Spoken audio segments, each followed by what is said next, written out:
right, so we'll go ahead and get started here. I'm Christy Ganya, a program manager for the Telehealth Rocks program. Telehealth Rocks is a federally funded program that focuses on school-based behavioral health. And we do this by working on social determinants, supporting school-based services, and telementoring training, just like this one. We do have just a few kind of housekeeping items for you before we get started. This session is being recorded and we will share it with you afterwards. Your microphones have been muted, so feel free to unmute or use the chat to talk. And then your completion certificates will be emailed after this session. It should have all of the hours from this series on it. So it is important that you sign in with your first and last name so that we can identify you and track attendance. I will hand it off now to Melissa to start the discussion. Wonderful. Thanks, Christy, and welcome everyone on this last Wednesday of our 4-week series. I am thrilled to be here with you today. We were the Three Musketeers, and I think now I'm a little bit of the Lone Ranger, but I'm also very excited to welcome Dr. Heisman-Powell to join us today as part of our expert panel, and also just an all-around great friend and helper.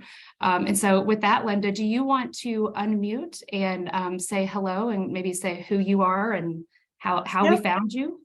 Yep, absolutely. Well, I work with the team on most of the Telehealth Rocks programs and have been involved with it from the very beginning.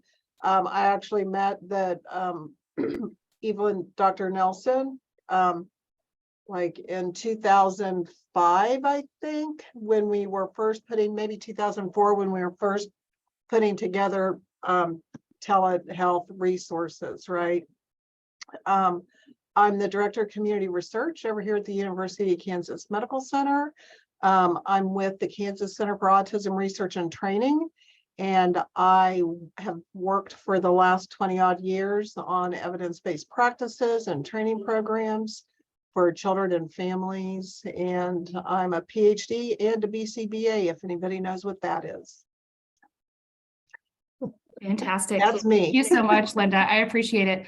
And so please, as we're moving through the didactic portion of the presentation today, but also just the entire time we're here together, please feel free to chat put a question in the chat for Linda. DM her if you have a direct question.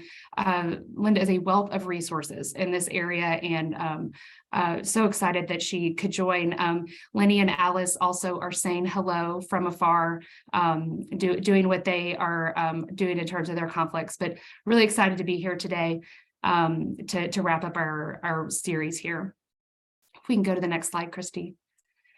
So just in terms of what we're going to do today, it's going to be just like the format for the last three. We just did introductions. We're going to talk through disclosures. And then I'll be walking through a pretty brief didactic presentation on our topic. We'll have a little bit of time for questions. So again, please feel free to use that chat as we're going to share any of your questions, and we'll pause and try to answer as many of those as we can. And then we have a case to present. So our friend Roxy is here to share a case, and she'll present that. We'll ask some questions and hopefully try to work as a team to develop some recommendations or some resources that might be useful for her work moving forward. So in terms of disclosures, we don't have any. And in terms of mitigating potential bias, and we'll talk even actually a little bit more specifically later about this as it relates to autism, but we are always looking to the best of what science can tell us about what works and what doesn't work.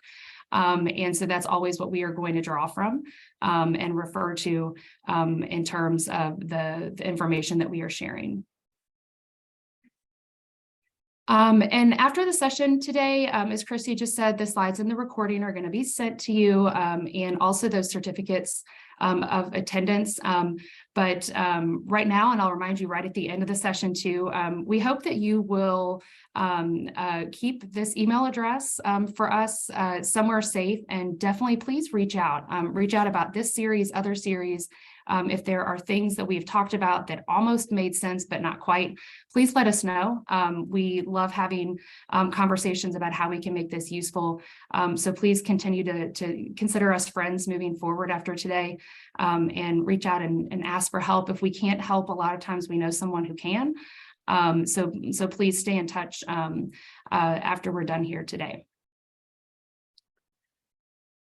So in terms of our series content, this is what we have covered in our series so far. So we started off with focusing on disruptive behavior and really kind of foundations around sort of functional behavior thinking when it comes to understanding common childhood behavioral health or mental health issues, really focusing in on some of the behaviors we've heard from you all are kind of surfacing in terms of priorities to be really challenging in the classroom.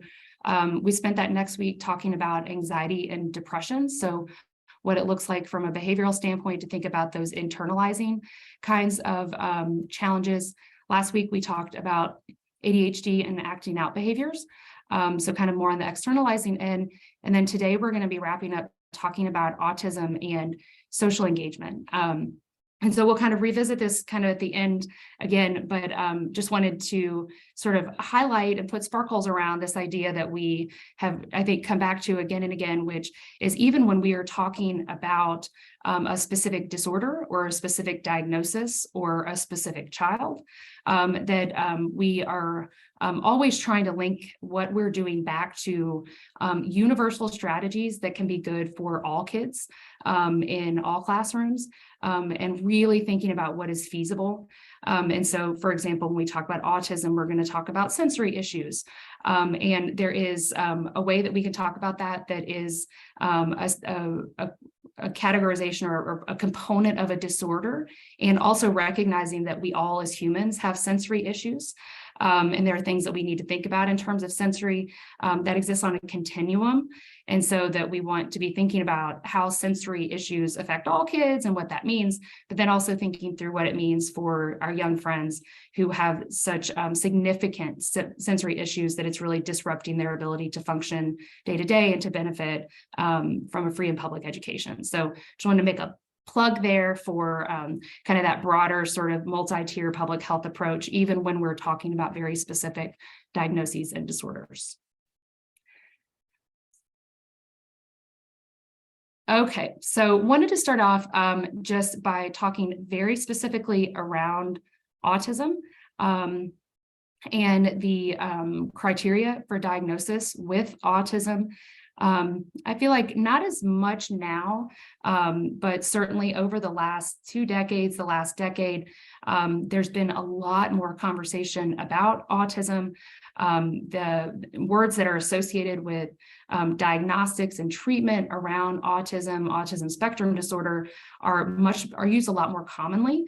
And I think that reflects an increased awareness of these young friends who are struggling in these ways, and also maybe a good reminder for us that when we are using words, we want to be very clear about what they mean and what they don't mean.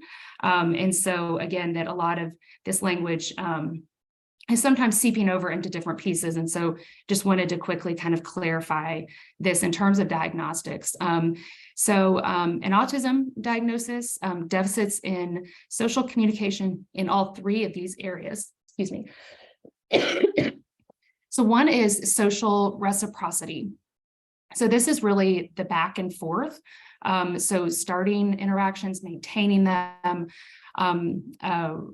really kind of being able to appreciate a different person's perspective, that joint attention, kind of what you would think about sort of in maybe an early childhood education classroom of, kind of that back and forth that typically we would see young people evolve and develop through sort of that parallel play where there are 2 kids playing next to each other, but they're not connecting, that eventually that would evolve into more playing with each other and kind of a common activity. And that our friends who are struggling with autism, often that doesn't develop. And so they continue to play with their own thing with them, and that you don't kind of see this different back and forth. We also see the implications for nonverbal communication. So things like reduced eye contact, so different kinds of gesturing that we might see, different facial expressions. And then certainly with the nonverbal communication, really struggling to read others' nonverbal cues. And so one of the things that I think understanding autism really brings to all of our awareness about interacting with everyone is just how much our nonverbal cues matter. I think we all experienced this early on in COVID when we were all wearing masks all of a sudden, and how much nonverbals really change and shape how we interact with other people. Friends who have that autism diagnosis, that can be a real struggle. So either not understanding what those nonverbal cues are or misreading them is a common kind of deficit when we're thinking about autism. And then also relationships and shared play. So again, with that parallel play kind of piece, but also a real significant impact on that interaction, the social connection. We see things around, especially as these friends get older, around impacts on friendships, understanding kind of common social expectations, and even things kind of like personal boundaries, so personal space, and not in the implication, there are young friends who may in fact have trauma exposure and things like that might really struggle with personal boundaries. So immediately feeling very close to someone without actually kind of checking to make sure that they're a safe person, someone who meets you immediately and then just wants to hug you right away. So not that, but just generally just not really understanding kind of what is maybe widely accepted in a particular classroom or a school or a culture in terms of that personal space. And we very often see the impacts again in terms of these deficits on peer interactions in general. So how this evolves over time in this area. So if we go to the next slide. Well, before we move on. Yes, please. I know I said I wasn't going to jump in. No, I love it. But under social reciprocity in particular, I want to draw your attention to the bullet point that says imitation, because think back to your, Bandura, right, and observational learning. If we don't learn from a young age, right, like interaction with your parent, if we don't learn from a very young age how to learn by imitating others, then it closes the door on a whole lot of learning opportunities. And that's part of what we're seeing with kids with autism, is because they don't engage in that concept of observational learning or generalized imitation. That's one of the reasons why they need to have direct instruction in a lot of these specific skills. So I just wanted to point that out because that is just so foundational that it's one of the areas that we target for intervention. That was it. That's amazing. Thank you, Linda. For the last slide, so kind of diagnostic criteria, meeting or having issues in all three of those areas, restricted and repetitive behaviors to meet diagnostic criteria. This young friend needs to have at least 2 of 4 of these areas. The first being repetitive movements, language, and play. These are often some of the behaviors that are most often associated with people with autism. The flapping, the spinning, pacing, the repetitive words, and so repeating things over and over again, using language that seems overly formal. So sometimes, talking to a 7-year-old and it feels like you're talking to like a 40-year-old, and the kinds of language that they're choosing, using, kind of different sorts of phrasing as these young friends get older, trying to use things that might be familiar in terms of the language their peers are using, but using it in a way that is incorrect in terms of they're not using it the right way. So it kind of stands out. And other kinds of things, lining up toys, playing with toys in a way that is not typically common. So, picking up a car, and instead of taking the car and rolling it on the table, turning it over and spinning the wheels, focusing on the small parts of toys. So that's part of one of those areas. Also, this insistence on sameness. So our young friends with autism often have a lot of difficulty, and some way more difficulty than any typical child in terms of transitions, changes in routines, often have very rigid thinking patterns, very formal and rigid application of rules, and a lot of difficulty understanding non-literal language. So we'll talk about this as a strategy here in a minute, and often engage in behaviors that we might kind of associate more with almost OCD, but more ritual kinds of behaviors. So around bedtime, or an insistence on kind of a particular type of food, or even a color of food. And these might change and evolve over time, but these are some of the behaviors that really stand out. Also restricted interests. And so a young friend who might have a very hyper-focused, exclusive interest in something like dinosaurs or Harry Potter, and to the point that they have trouble being interested in anything else. And certainly if it comes to interacting with a peer who is interested in a different thing, a lot of struggles around that. Sometimes carrying around different kinds of objects. It might be something that is completely age appropriate, which is fine. And it also might be something that is not considered to be socially accepted or appropriate. So bathroom humor, other things that are very odd and not often talked about within that group. And then finally, these sensory differences. And so this is where we're really seeing that sensory seeking, avoidance, or underreaction. So friends who are hearing the loud noises, and that the way they're reacting makes you think that the noise is much, much, much louder than it actually is. Interacting with something from a tactile perspective, that it's not that cold, but it feels really, really cold to them.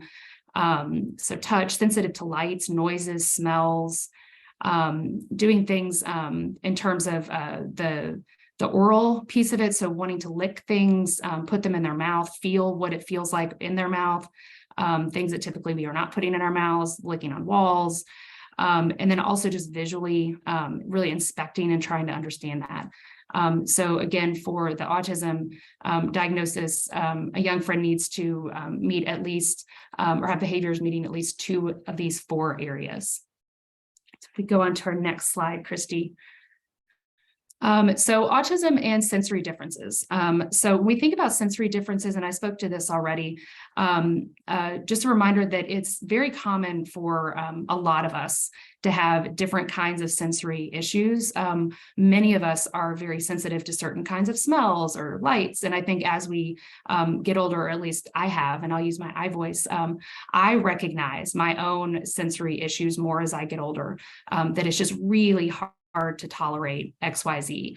But the thing is that I can tolerate it, and I can regulate my behavior, even if that sensory kind of stimulant is happening.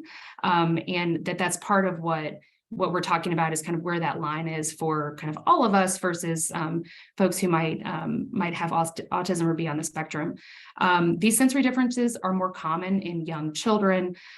They can be associated with multiple diagnoses. So autism spectrum disorder, anxiety, ADHD, we talked about before with our other sessions, and this is why it makes it so tricky, is when we're thinking about the functions of behavior, to really understand kind of what the function of that behavior is, because some of these same symptoms are associated with multiple kinds of diagnoses. And that with autism spectrum disorder, the sensory differences tend to be more severe. And so that's often something that we see. And this was interesting, and Lenny actually shared this some with Alice and I the other day, that they did some brain imaging studies. This was back in 2015. And what they did is they compared autistic individuals who have sensory differences with non-autistic individuals. And what they found, and so this is one of those that they put them in brain scanners and then show them different things and see which parts of the brain light up.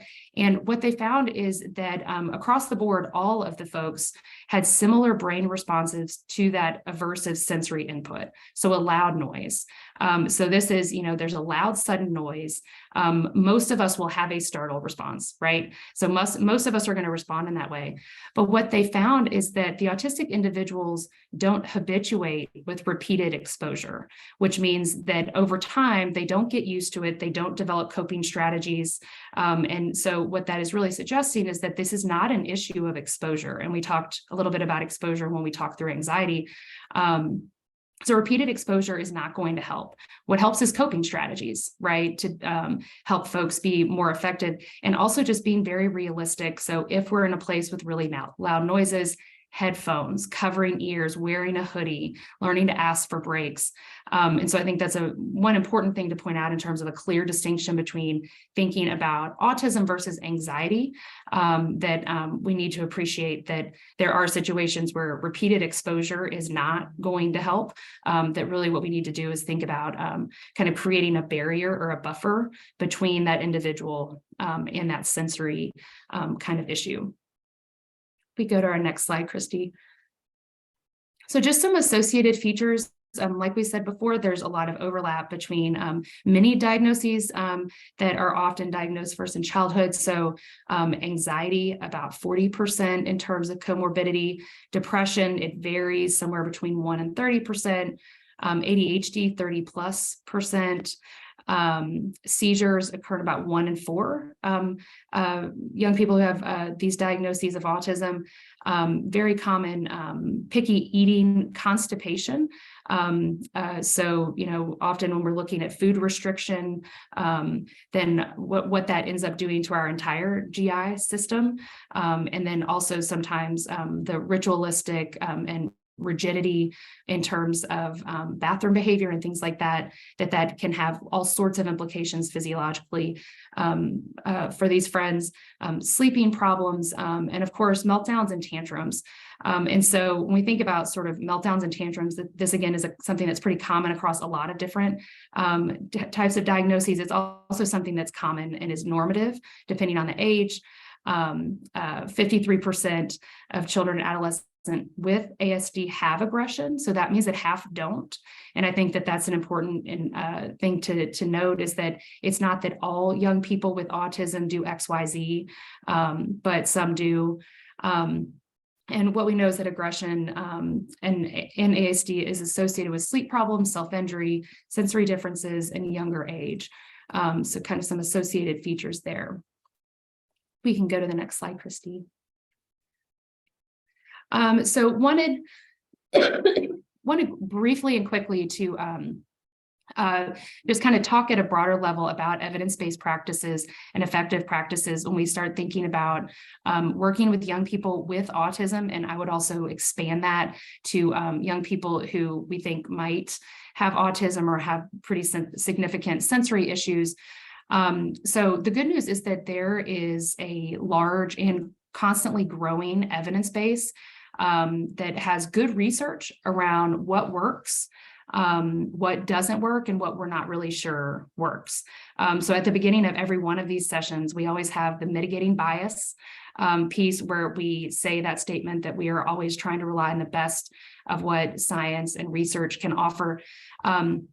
And I think this is a particular area specific to autism, where it's especially important for us to kind of always have that kind of critical friend voice in the back of our mind as we are discovering, I'm so sorry, and learning more about different treatments and strategies when it comes to working with young people with autism. There is a long history with autism of a lot of treatments that have come down the pike that have promised a lot and delivered not a lot, and actually treatments that absolutely have done harm. And so that's true of all sorts of mental health issues for children and adults, but I think particularly with autism, there's a lot of potential for misuse. I think when we are struggling, especially if we're talking about our child or someone else's child, we want to believe that there is this magic wand that we're going to wave and that it's going to make everything better. And there's not, right? So like that doesn't exist. That doesn't mean that there's not effective treatment, but I think we want to be very, very careful before we jump whole hog into any kind of treatment to look and to see what the research really says. And what we'll see is that there are treatments that have some good research and some good evidence, but there are also a lot of common treatments out there being used also in schools where there is no evidence at all that it's effective. And so I have a really practical approach when we think about evidence-based research, evidence-based practices, is that it just makes good sense to try to use things that we think have a good chance at working, and that we start there, right? And that if we are doing something and it's working, then great. That's a different conversation, but that we really want to try to start with things that we are pretty sure are going to work, and not kind of waste time and energy chasing after things that aren't going to work. Oftentimes what I see in schools is that, particularly for sensory issues, that there's a lot of adding on of interventions without taking away interventions. And so we start, with headphones, and then we're in a weighted jacket, and then we have multiple other pieces, and then we're sunglasses, and it's, there's so many more additional things that are being added on. I think that's all done with great intention. But again, just kind of stepping back and checking to make sure that we're doing what the research would say is effective. So here are some links. And then Christy, if you go to the next slide, Alice had walked Lenny and I through just kind of the process they had used to go through these strategies. I'm not going to go through any of this in detail, but these will be on the slides when they're sent out. But again, this is one of several reviews that are available that are going through evidence-based treatments for autism. And this is an area where our Telehealth Rocks team can be super duper helpful. So whether it's connecting with Linda or one of the other many experts on our team, if something comes along and it's new, or you haven't heard of it, or maybe you're just curious and you think, I wonder what this is and what I should know about it, that's a great thing to reach out and ask us about. We will geek out, we will find what we can learn, and we will let you know what we learn. And we love doing that kind of work. So please, again, consider us to be resources moving forward. If you need to kind of just do a check and make sure that we're investing our resources where they'll have the most impact. We can go to the next slide, Christy. So strategies for treatment providers.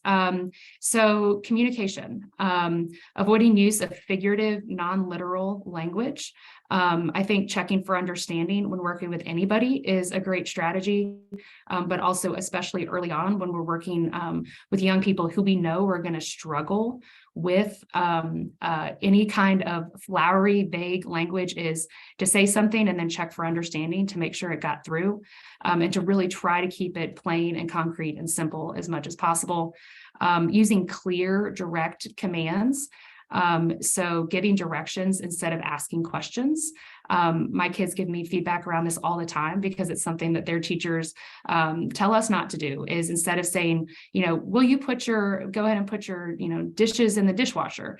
They'll say, Mommy, you're just supposed to say what I'm supposed to do and not ask me a question, because it's not a yes or no question, right? If the answer is yes, you're going to do it. So just go ahead and turn it into a direction versus a question.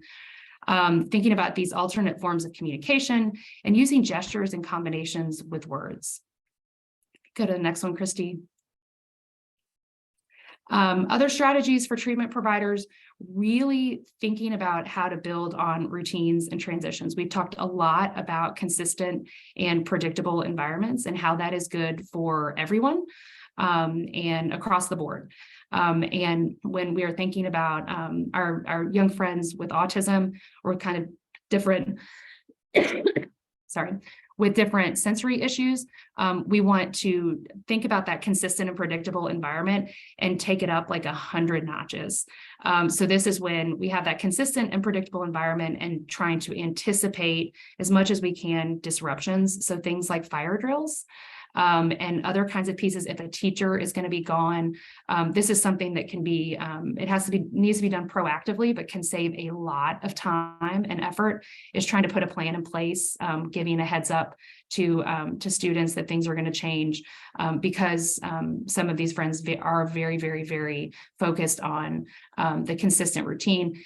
Using transitions, that's a typical kind of tool with all kids, but really trying to build that structure in, and again, being very clear with directions, and increasing predictability when it doesn't exist. So try to explain what will happen, give warning for changes in routines. Go to the next one, Christy. Again, other ways to increase predictability, visual supports are great. And visual supports are something that we often think about using with younger kids, but absolutely can be used with adolescents. I would actually make a strong argument that we should all be using more visual supports to help us decrease our own cognitive load. And so thinking about visual schedules and what visual schedules can do in terms of streamlining. So pictures showing the order that things are going to happen. And this can be really helpful. I often think about how a really good early childhood education classroom is organized in terms of having pictures and words, and then how that would translate across to different ages. The use of social stories can be helpful. So kind of as Linda was pointing out, it feels awkward to provide direct instruction on things that we think that a lot of kids are just naturally going to pick up on, but providing that direct instruction can be very, very powerful. So these young friends with autism are likely not going to pick it up just from watching other kids. And so they need that direct instruction. They need to practice. So that same old mantra of teach, model, practice, feedback, and doing that over and over again around lots of different things. Video modeling can be really helpful. So if there is a same age peer who can be a model in real life, that's great. But if not, watching it on a video, again, thinking very, very practically and concretely, what does it look like when I do this thing, and be able to watch that video and then follow up and practice.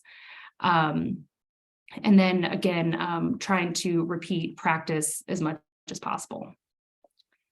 Go to the next slide. And then finally, repetitions and rewards. I'm not going to spend a whole lot of time on applied behavior analysis, and Linda would laugh at me if I did. But I think what it's, again, good to know, applied behavior analysis is a treatment specifically talked about a whole lot when we think about autism, but also other kinds of disorders in childhood. Really looking at behaviorism, learning theory, and a lot of the things that we talked about today. Other kinds of strategies, breaking tasks into small pieces, again, trying to keep it simple and not complex. Doing something like, making a peanut butter and jelly sandwich is actually really challenging if you write it down step by step by step by step. And so trying to remove the complexity and the noise, and just make it very, very clear.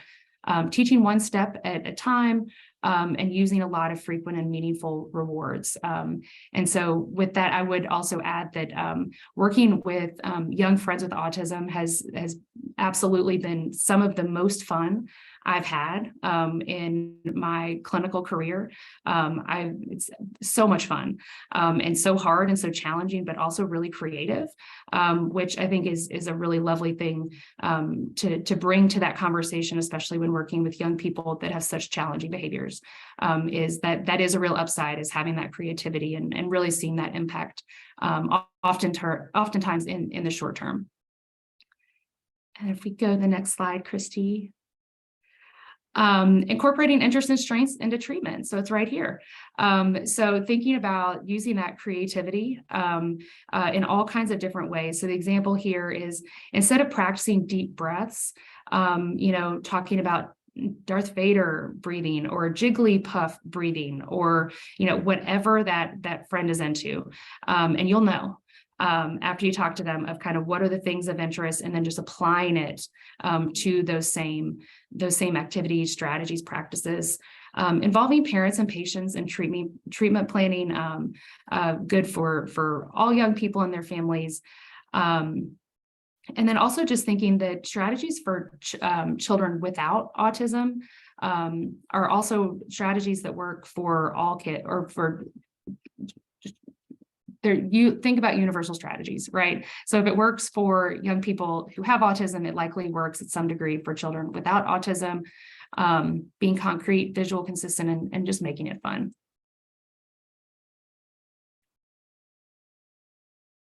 And then just wanted to briefly touch on social engagement.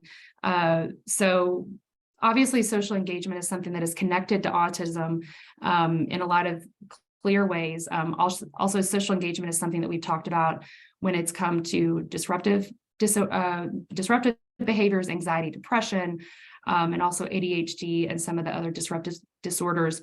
But kind of putting it in here to highlight that social engagement, whether we're talking about as it connects to young people with autism or not, that it is a thing. Of course, it's something that we hear a lot about from schools who are really struggling, especially with young friends who seem to have missed a critical building block in terms of the skills that we have to put together to engage with each other, which is actually really hard and sophisticated.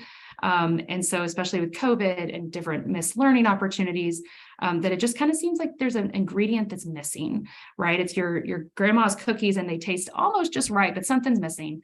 And so again, that just a reminder that there absolutely are effective interventions for going back through and teaching those skills. And so I think it's helpful for me when I think about those social challenges that young people are facing that might represent either a skill deficit or a missed opportunity to learn it in the first place. And so it's always okay to go back and revisit it and relearn it and look at what might be possible if there is explicit and direct instruction around that particular competency. So I hear a lot from especially our secondary school friends who say things like, well, this kid should have already learned this by now. And you hear that when, adolescents are heading into college or whatever happens post-secondary. And the reality is that, no matter how old someone is, whether they're 13 or they're 33 or they're 70, if they haven't gotten it so far, that means now's the opportunity to learn, right? So there's always an opportunity to go and learn and try to fill this in to try to help people develop these more meaningful social interactions. I'm going to jump in for just a second. Please. And particularly for the school personnel in the audience, peer-mediated interventions. One of my mentors was Dr. Deborah Camps, who was one of the original researchers in the use of peer-mediated interventions in school settings. And so she was at Juniper Gardens Children's Project.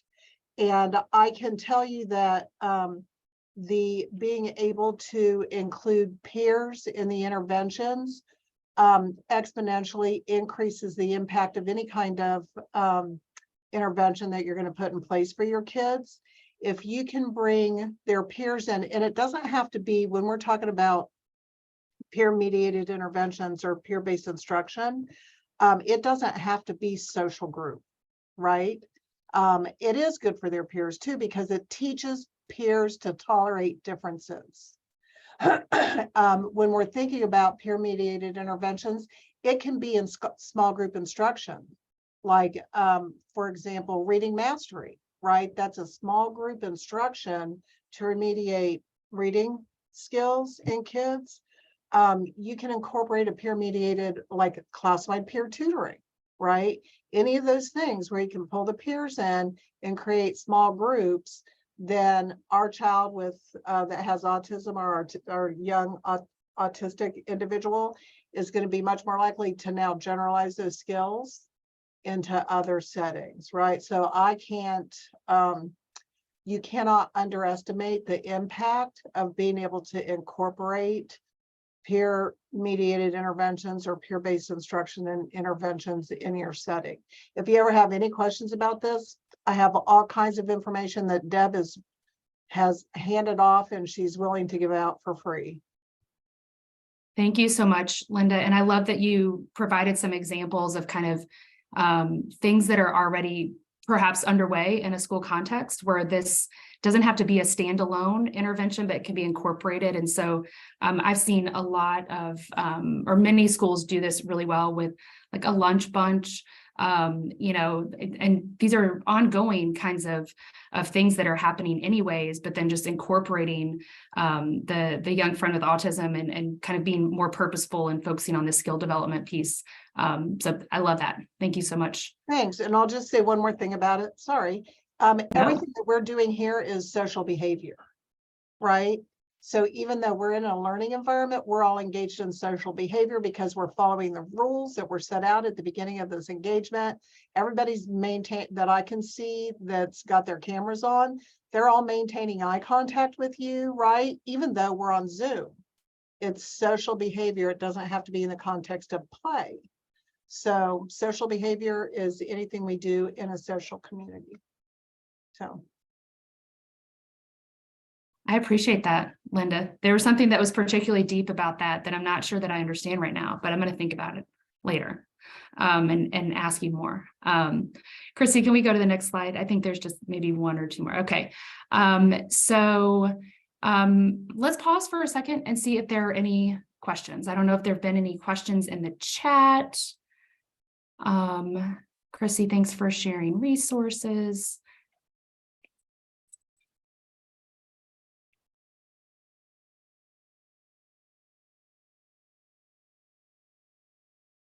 Okay, well, if you come up with a question, type it in the chat and we'll save some time after we hear from Roxy here in a minute. And then Chrissy, do we have the takeaways on the next slide? Awesome. Okay, so key takeaways. So just again, that autism has clear specific diagnostic criteria. And so it is clear, but it's messy like any other disorder or diagnosis in childhood. There's a lot of overlap and associated features. This has been a common refrain across our sessions for this series, looking for common universal strategies that can benefit all youth. Consistent and predictable environments are good for everybody, even the adults. And so kind of thinking about that. And also looking at what Linda was just saying is that social engagement, social behavior is actually really sophisticated and really hard. And it's something, again, that we begin to learn, many of us, a lot of people begin to learn as soon as they're born, and with that mirroring and the reflection with adults. And when that's not there, it can be really tricky. And so look to building blocks and kind of those competencies and that direct instruction piece.